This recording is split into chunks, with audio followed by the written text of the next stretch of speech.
Hello दोस्तों, नमस्कार। हमारे नए वीडियो में आपका हार्दिक स्वागत है। मैं सोहनलाल आपका इस वीडियो में हार्दिक स्वागत करता हूं और आशा करता हूं ये प्रश्न आपके लिए बहुत ही महत्वपूर्ण होंगे। आज हमारा नवोदय विद्यालय के कुछ महत्वपूर्ण प्रश्नों के साथ मैं हाजिर हूं और आशा करता हूं ये प्रश्न आपके लिए बहुत ही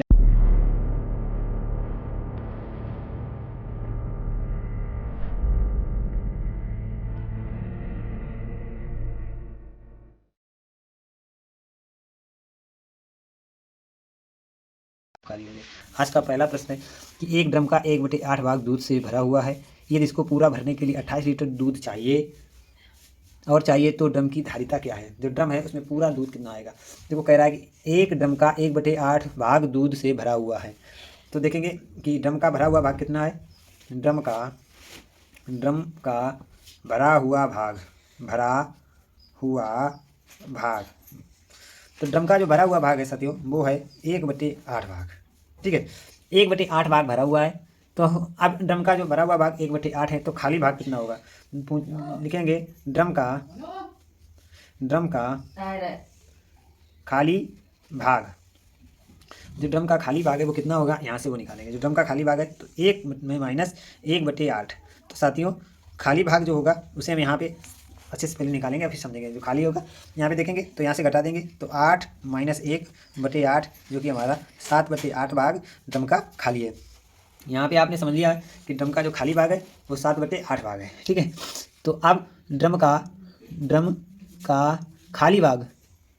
खाली भाग में दूध जो है कितना आता है। दूध आता है वो आता है 7/8 बराबर 28 लीटर के। कितने के लीटर है, प्रश्न कह रहा है कि 28 लीटर के बराबर है। कितना, 28 लीटर के बराबर है। ठीक है, अब 7 पूरे ड्रम की धारिता क्या होगी। पूरे ड्रम की धारिता पूरे ड्रम की धारिता क्या हो जाएगी, 28 गुणे 8/7। ठीक है, तो पूरे ड्रम देखो 7 चौक 28 तो 8 चकू 32, 8 चकू 32 लीटर। जो ड्रम की धारिता है वो 32 लीटर है। ड्रम की जो धारिता है वो 32 लीटर है और सी ऑप्शन इसका बिल्कुल सही है। साथियों आशा करते हैं ये प्रश्न आपको अच्छी तरीके से समझ में आया होगा। कह रहा है कि निम्न में से बड़ी संख्या जिससे 95 विभाज्य है। तो इस प्रकार की जो संख्याएं होती हैं जिसमें बार बार एक ही संख्या 95 की पुनरावृत्ति हो रही है तो वो संख्या हमारी 37 से विभाज्य हो जाती है। ठीक है साथियों, इस प्रकार जब किसी संख्या का बार बार पुनरावृत्ति हो तो वो 37 से अवश्य विभाज्य हो जाएगी। तो यहाँ पे डी ऑप्शन बिल्कुल सही होगा इसका। अब अगला प्रश्न देखेंगे कि 7000 + 600 + 90 + 2 + 9/1000 को दशमलव रूप में लिखिए। दशमलव रूप में कैसे आएगा इसे लिखना है। तो साथियों इस प्रश्न को यहाँ पर हल करेंगे। सबसे पहले इसे यहाँ पे लिखेंगे और फिर इसे को हल करेंगे। तो पहले इसे यहाँ पे लिखते हैं। चलिए इसे लिखते हैं। तो सबसे पहले दिया है वो लिख लेंगे। क्या क्या दिया है, 7000 दिया है तो 7000 लिख लेंगे, प्लस 600 दिया है तो 600 लिख लेंगे। ठीक है, इसके बाद 90 दिया है तो 90 लिख लेंगे, प्लस 2 दिया है 2 लिख लेंगे, प्लस 9/1000 लिखा है तो 1/9000 लिख लेंगे। ठीक है, अब इन्हें क्या करेंगे, इस वाले को हल कर लेंगे। इसे हम दशमलव से वो भिन्न से दशमलव में बदलेंगे। तो अब लिखेंगे यहाँ पे 1000 प्लस 600 और प्लस 90 प्लस 2 और इसको हल कर लेंगे। इसे हल करेंगे तो 3 अंक के बाद दशमलव लगेगा तो 1 अंक दिया 2 और इतना हो जाएगा इसका ये। तो यहाँ पे देखो दशमलव लगा सकते हैं सभी में, तो यहाँ पर भी और 2 अंक के बाद 3 अंक के बाद लग जाएगा दशमलव और यहाँ पर ये हो जाएगा। तो आंसर जो आएगा हमारा वो आएगा 1692 और 009। ये इसका आंसर होगा 1692। यहाँ पे 7 है साथियों, यहाँ पे 7 है तो ये हो जाएगा 7। तो 7692 तो यहाँ पे जो होगा 7692 और इसका ये ऑप्शन आपको दिखाई दे रहा होगा। यही ऑप्शन इसका बिल्कुल सही होगा 7692 जो कि ऑप्शन इसका बिल्कुल राइट है। साथियों आशा करते हैं ये प्रश्न भी आपको समझ में आया होगा। इस प्रकार के महत्वपूर्ण प्रश्नों को समझने के लिए आपको कुछ नहीं करना है, सिर्फ शानदार तरीके से इसके हल को समझना है। अगला महत्वपूर्ण प्रश्न है, क्या कह रहा है इसे देखो। अगला महत्वपूर्ण प्रश्न कह रहा है 30 के गुणक हैं। यहाँ पे 30 के गुणक क्या है वो देखना है। देखो साथियों 30 के गुणा क्या हो सकते हैं, 1 से 30 कट जाएगा, ठीक कटता है, 2 से भी कट जाता है 30, 3 से भी कट जाता है 30, 10 से भी कट जाता है 30, 15 से भी कट जाता है 30, ठीक है। तो ये इसके गुणक होंगे। लेकिन इसमें 30 से भी 30 गुणक कटता है, तो 1 से कटेगा, 2 से कटेगा, 3 से कटेगा, 5 से भी कटेगा, 6 पंचे 30 होता है, 5 छक्का 30 होता है, 10 तियां 30 होता है, 15 दूनी 30 होता है, और 30 तो 30 से होते हैं।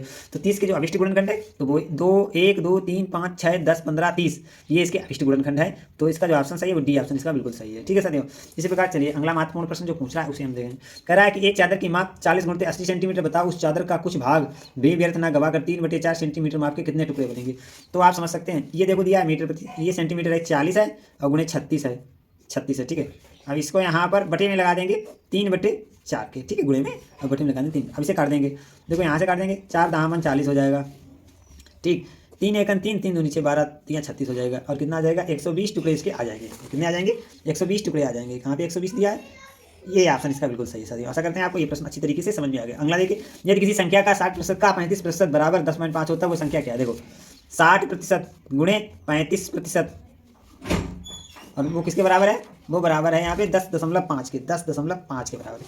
तो इसको हल कर लो, तो 60/100 और गुणे 35/100 बराबर होगा 10.5 के, ठीक है। इसे हल करेंगे तो कैसे आएगा, देखो यहाँ से 0 0 कट जाएगा, इसे आएगा 2 पंचे 10 और 2 3 6, तो 3/5 ही आ जाएगा।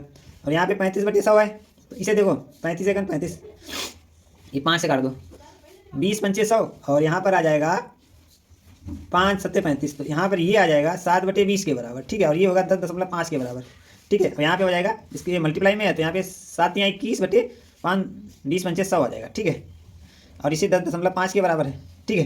तो वो संख्या क्या हो जाएगी, तो यहाँ पे 21 और 10.5 और गुणे में ये बटे में इधर 100 में हो जाएगी, तो संख्या क्या हो जाएगी 10.5 गुणे 100 बटे देखो 21 हो जाएगी, ठीक है। अब यहाँ पे क्या करेंगे, 0.1 है तो यहाँ पे क्या हो जाएगा 1050 होगी ये संख्या, ठीक। सबका गुणा कर देंगे तो 1050 बटे 21 हो जाएगा, और ये कट जाएगी आपकी 21 है यहाँ पे 21, तो ये कटेगी 20 पंचे 100 5 बार, और वो आ जाएगी 50। वो संख्या कितनी आ जाएगी साथियों, 50 आ जाएगी। वो संख्या जो अभिष्ट संख्या होगी हमारी 50 आ जाएगी। कौन सी होगी, 50। तो ए ऑप्शन इसके लिए बिल्कुल सही है साथियों। आशा करते हैं ये प्रश्न आपको अच्छी तरीके से समझ में आया होगा कि कह रहा है यदि किसी संख्या का 60% का 35.5 तो वो संख्या 50 है। तो आशा करते हैं ये प्रश्न आपको अच्छी तरीके से समझ में आ गया। अगले महत्वपूर्ण प्रश्न समझेंगे, एक कार का वास्तविक मूल्य 80,000 रुपये है, अगर वास्तविक मूल्य को 10% कम कर दिया जाए तो नया मूल्य क्या होगा। देखो 80,000 का 10% हम कम करेंगे साथियों, 80,000 का 10% हम यदि कम कर देंगे तो कितना आ जाएगा 80,000 गुणे 10/100, तो 2 जीरो हटा देंगे, 10% 8,000 हो जाएगा, ठीक है। और यहाँ से क्या कर दिया जाए तो नया मूल्य क्या होगा, 80,000 में 8,000 घटा देंगे, 80,000 माइनस 8,000, तो यहाँ पे 3 जीरो तो बरकरार रहेंगे, यहाँ 10 में से 8 जाएगा 2 बचेगा, और यहाँ पे बचेगा 7, ठीक है। तो 72,000 इसका नया मूल्य हो जाएगा। कितना हो जाएगा 72,000 इसका नया मूल्य हो जाएगा, और इसका ए ऑप्शन बिल्कुल सही हो सकता है। आशा करते हैं ये प्रश्न आपको अच्छे लगे होंगे। यदि हमारे द्वारा बताए गए महत्वपूर्ण प्रश्न अच्छे लगे तो वीडियो को लाइक और चैनल को सब्सक्राइब करें। मिलते हैं एक और इन्फॉर्मेशन वीडियो के साथ, तब तक के लिए मैं आपका साथी सुनना लेता हूँ। क्या जय हिंद जय भारत।